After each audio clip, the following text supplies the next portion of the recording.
In this video, I'm going to tell you 10 things that you can do right now which will help you get to that 1,000 subscribers and 4,000 watch hours you need to get monetized. If you're already monetized, doing these things is also going to help your channel grow. So stick on through this one and we'll get these 10 things out of the way as quickly as we can. Now, the first one I want to talk to you about is understanding who your target audience is. This is the first thing you really need to work out and you need to understand before you start a YouTube channel, or at least before you start growing a YouTube channel. Now, what do I mean by target audience? This is a term that you probably hear quite often, and to be honest, it's quite vague. You don't need to actually go out and identify a group of actual people out there to understand or decide or define what your targeted audience is. All you need to do is come up with an abstract idea of the type of people that you want to be in your audience. So, for example, if you were running a Minecraft channel, you could go out there and say that your target audience is people who play Minecraft. That's quite a good audience. It's quite broad. You might want to define that down at some point and say your target audience is people who play Minecraft in creative mode. If you want to create videos about building cool landscapes and architecture in Minecraft. You might also say you've got a gardening channel, in which case your target audience might be do-it-yourself home gardeners, people who want to grow their own vegetables. This is what you need to do to define a target audience. It's pretty straightforward, it's fairly simple, and you don't need to go too deep on that, especially at first. Strongly recommend that you have a fairly broad target audience at first, so just say people who play Minecraft. And then if you find there's something you're really getting good at later on, then you can reduce that down and target it. So there's the first point, is go out there and define your target audience. If you know who your target. Now, tied up with defining a target audience is also coming up with a niche. So obviously if you're a Minecraft channel, there's your niche, it's Minecraft. If you're a gardening channel, it's gardening. If it's some other sort of gaming or cooking or car maintenance, all these sorts of things, that's a niche. Your niche could be as broad or as constrictive as you like, but do be careful when you do pick a niche. Be flexible in it a bit and keep it fairly wide, because what you don't want to do is come up with something that's so constrictive that you later on run out of things that you can make videos about. You're going to want to make thousands of videos over a career, probably. So you don't want to do something and say you're better off coming up with a niche that's kind of like cameras, rather than just DSLR cameras or just Sony Alpha series cameras. If you did something like that, you're going to get a very, very focused audience. It's going to be quite a small audience, or a small potential audience, and you might run out of things to make.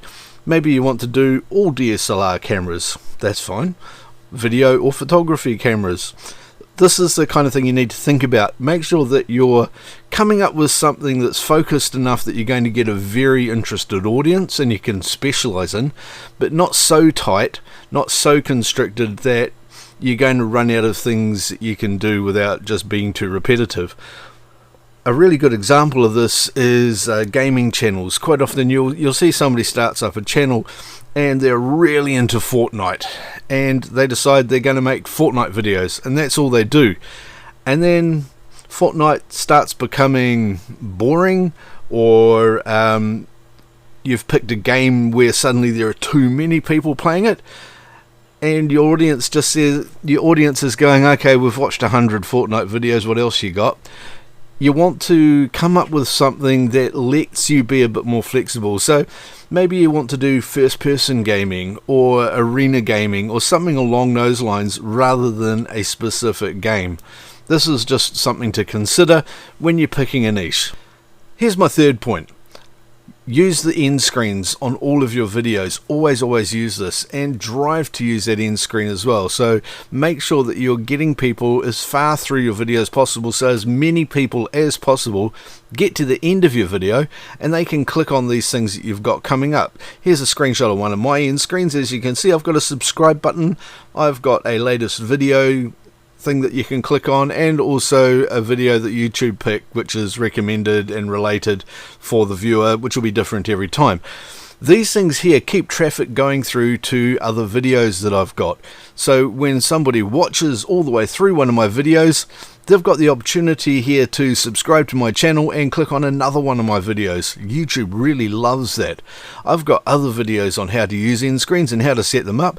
I've got links to that in the description down below. I've got links to a lot of things in the description down below. So click on those after you've watched this video and it'll take you to a lot more rich information.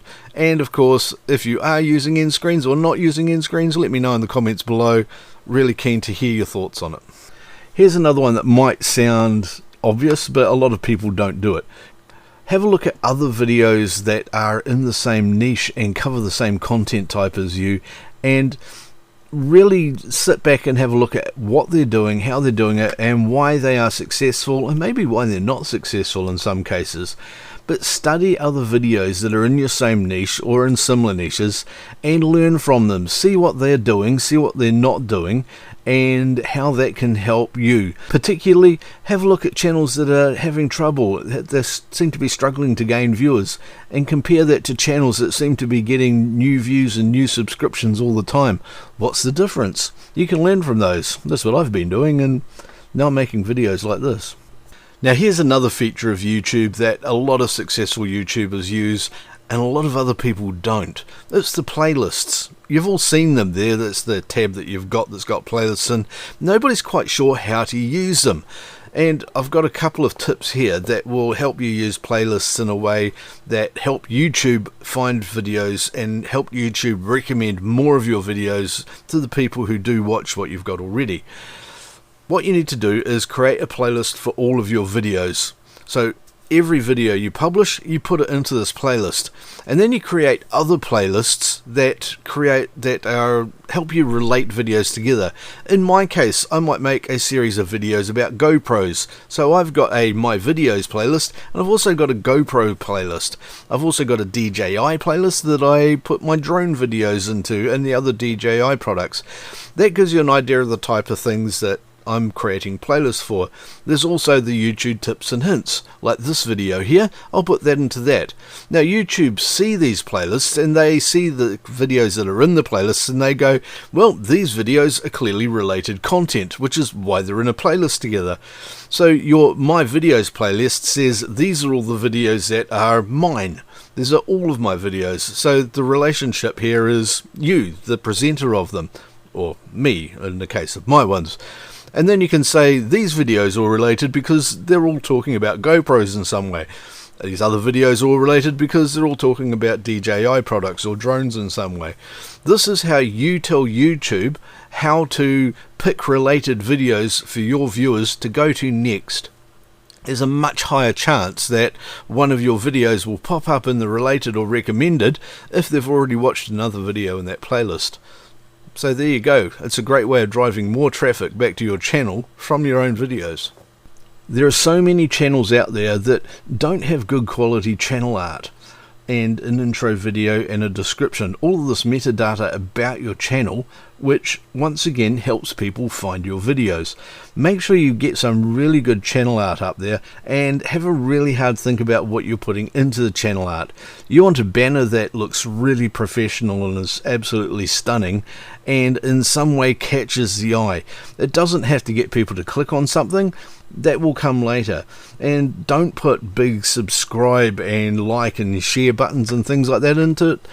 If people want to do that, they'll do that anyway. That's prominent enough in the YouTube template without you having to load your banner up with them. Put something up there that's eye-catching, something that describes your channel so that if people glance at your banner, they can understand what your channel's about. Also, I've got a video, once again, linked below in the description, that tells you how to create channel art in a really good way and points you at a couple of templates you can use as well. So check that out, and that will make sure that you can create channel art that's suitable both for the computer, for phone, and for things like your Apple TV and smart TVs and that kind of thing as well. Check that out, it's really useful. Now, here's a really good tip that a lot of people don't think about at all, except maybe as an afterthought. You've usually got somewhere that you go and sit down and make your videos, but creating a space for yourself to work in is incredibly important. You can see I've got this space behind me. This is actually part of a large room that I built. It's a shed that I built in the back of my property for making these videos, because I wanted a space where I could go to, and when I'm in here, my entire concentration is on creativity. This is where I create things. I go back into the house for cooking and interacting with other people and all that sort of thing. But when I'm out here, I've got not just this physical space, but also this mental space. This is a place where I come in the door and I'm concentrating on creating something to post on YouTube, or creating a script for a film, or something along those lines. I'm doing that kind of work. It's the same reason people go to the office to work quite often, or if they're working from home, they have a home office. When they enter that space, they're in work mode. When I come into my studio building here, I'm in create mode. Now, not everybody can, of course, put up a building like this. You don't have the space. You might be living in an apartment building, in which case, get a corner of the room and set it up, and just have that for where you go and create videos. Now, the great thing about having a space like this is you can then set up lighting and studio lighting and stuff. You can have a camera set up, you can have a microphone set up, and all of this sort of thing ready to go. And that's great because it means that when you sit down, you can just turn things on, hit record, and you're away laughing. That's not the only space that you need to have set up if you're going to be creating YouTube videos regularly. The other space is more of a psychological space and a support space. So you need people around you who understand or accept that you're serious about this and you want to do this, and they're not going to walk in while you're making a video and say, hey, you got to make dinner. They're not going to call you away because they want you to go to the shops and all these sorts of things, or just interrupting, or honey, can you look after the kids? So having a conversation with the people around you to say, hey, I'm really having a really good go at this thing and I want to make this YouTube thing work. I need your support on it. That's a really important thing to do. It can save a lot of frustration and that sort of thing later. Just about every YouTuber goes through a phase, especially at the beginning of it before you're monetized, where everybody around you thinks, oh God, he's off dreaming and doing something strange and unusual again, talking to himself in the camera. And that's fair enough. This can be a bit of a pipe dream, but if you want to take it seriously and you really want to make a successful YouTube channel, don't be afraid to ask people around you for their support. Get them involved even. Can your kids and your partner and other people around you help you with your videos? Sometimes that's a really cool thing to do. And if you have a look at a lot of the successful YouTubers, you'll see that they do, to some degree or another, include their family or their home space or something like that in their videos as well. Not necessarily all the time. Some groups have a whole family vlog or vacation thing. Other people, they just include their partners or their kids occasionally in videos to remind you that there's a human side to them as well. And that can be really important. It can help create a relationship. You can say, here's what my channel's about and this is what we're doing. Oh, by the way, my kids are here. We're going to go do this photography with my kids. I'm going to use my partner as a model. Or we can do something collaborative, and we can be creative on a family holiday trip or something like that as well. These are the sorts of things that you can do to help create that cooperative space between you and the people around you when you're creating. There is, of course, a flip side to that. Don't spend so much time creating and alone that you're actually neglecting the people around you as well. Don't forget, they do need you and they are part of your life, and it has to be a two-way street. Now, here's my 8th point. We're almost there. 2 more to go after this one. Number 8 is script your videos. It's an important thing to do. Now, that doesn't mean you have to write out a script word for word, though sometimes I do that. When I do, I never stick to it, of course. But you should at least create a bullet point. It's great to do a worded script and come up with some ideas and phrasing. You don't have to stick to it. There are no rules with this. But it does help if you proactively create some sort of structure for your videos so that you know what it is that you are going to be doing in the video beyond just having an idea and a title. It's cool to have a good title. In fact, it's vital to have a great title and great thumbnail. I have other videos about that. Once again, you can click on them in the description below. But make sure that you at least have a detailed bullet point list of everything that you want to talk about in your video. And when you do create a bullet point list, stick to it so you don't end up rambling and losing focus and going off topic and using up extra time. By the way, did I tell you about my car? I polished the wheels up really nicely. That's not relevant, is it? The great thing about scripting a video is that you actually come up with a lot more ideas while you're doing that, and you can rehearse it and talk through it to camera without the camera rolling. And that will give you great ideas about how to phrase things, good ideas about intonation, and will let you think maybe something's not relevant, or oh, I missed out something really important there. And you can catch that before you start shooting the video. It's worth taking the time to script something and bullet point it and rehearse it, because your whole video will be much more coherent afterwards, and you'll come up with a better quality for your viewers. And hey, they're the most important people here. Here's point number 9. Now I'm going to talk about technology here, and this is the expensive side of YouTube. You need to have a decent camera, you need to have a decent microphone, and you need to have some form of lighting. Without these things, you're going to be creating mediocre videos of poor quality that people are just going to find irritating to watch. You're always going to hear, hey, you can make a video with anything that's in your pocket. You can just grab out the cheapest, crappiest cell phone you've got and you can go make a video and get it posted online. And if that's all you've got, then yeah, do that. Start honing your video making skills right at the beginning there. That's cool. But aim to get some sort of camera that's good, and some sort of audio that's good, and some sort of lighting that doesn't leave you washed out, flat or grainy, and learn how to use these things correctly. Now, I've got some great videos on 3-point lighting, I've got some great videos on depth of field, and a few on different microphones and things like that, so you can look through my video libraries and see these things. But in short, make sure that the lighting is behind your camera and looking in your face. Don't have your dominant light behind you. I see so many people doing this, and their camera struggles really hard to try and pick up any detail in their face, and you just end up with this grainy, blotchy, posterized image. Please don't do that. You're just going to put people off watching your videos.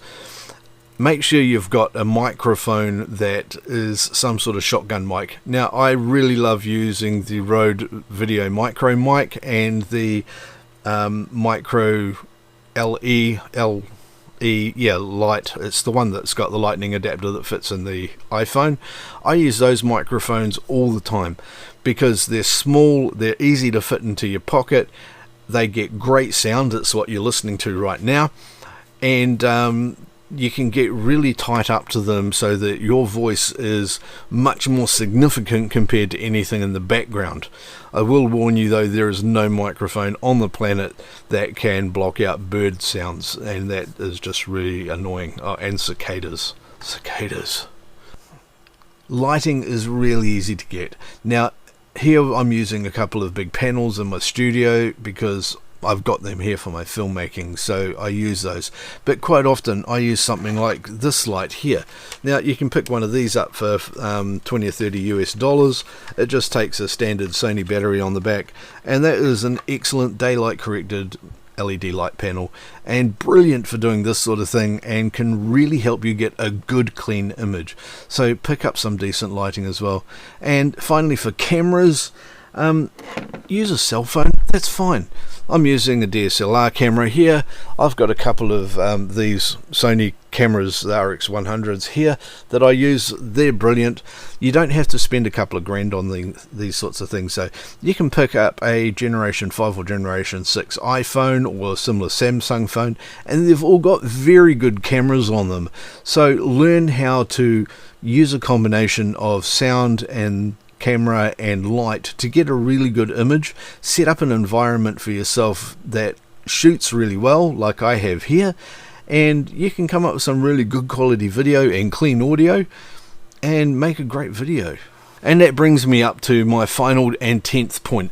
And this is a really important one. I'm so glad you got this far through the video.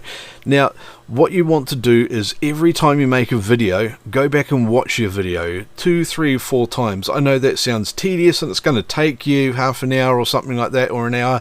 But watch through your videos and have a look at things like, is there something in the background here I should have tidied up?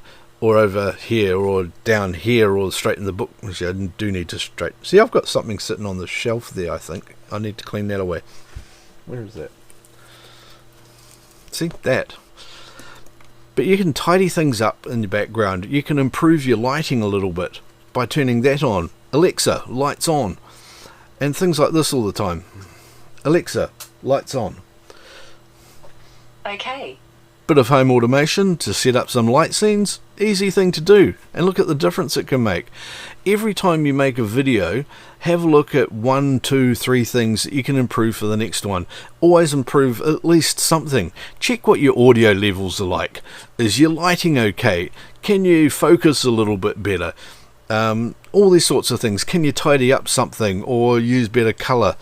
Should I be painting behind my shelves here black? That's a bit more work, isn't it? But all of these sorts of things can be improved incrementally over time, and if you can find at least one thing to improve every video, then by the time you get to that 1,000 subscribers, you're going to have some fantastic video quality going on. Can you get a slightly better cell phone or a DSLR camera? Get to that 1,000 subscribers, get to that 4,000 watch hours, monetize, and you can start being able to afford some of these things. When you start generating some income, get to 10,000 subscribers, you can get yourself a decent DSLR and a really good quality lens, all this sort of thing, and it's just going to get better and better. But always just look for something, even if it's something small, to improve every time. That's my 10th point, is continuous improvement. It can also be improvement in your intonation, how you speak on camera, how often you say I used to go and torture myself every time and force myself to cut out all of the ums in my videos, and you very quickly stop doing it if you force yourself to go and edit them out because it looks awful and you really don't like that. Anyway, that's my 10 points I've got for you. You can do these things right now. You can start implementing them immediately. Also, you can click down here to subscribe to my videos, to my channel, and get more of these sorts of videos, and that will help you improve as well. Like this video up here will, and this video down here will. They're all about things that are relevant to you, because actually YouTube picked these for you. And I will see you in the next one. Thanks for staying around.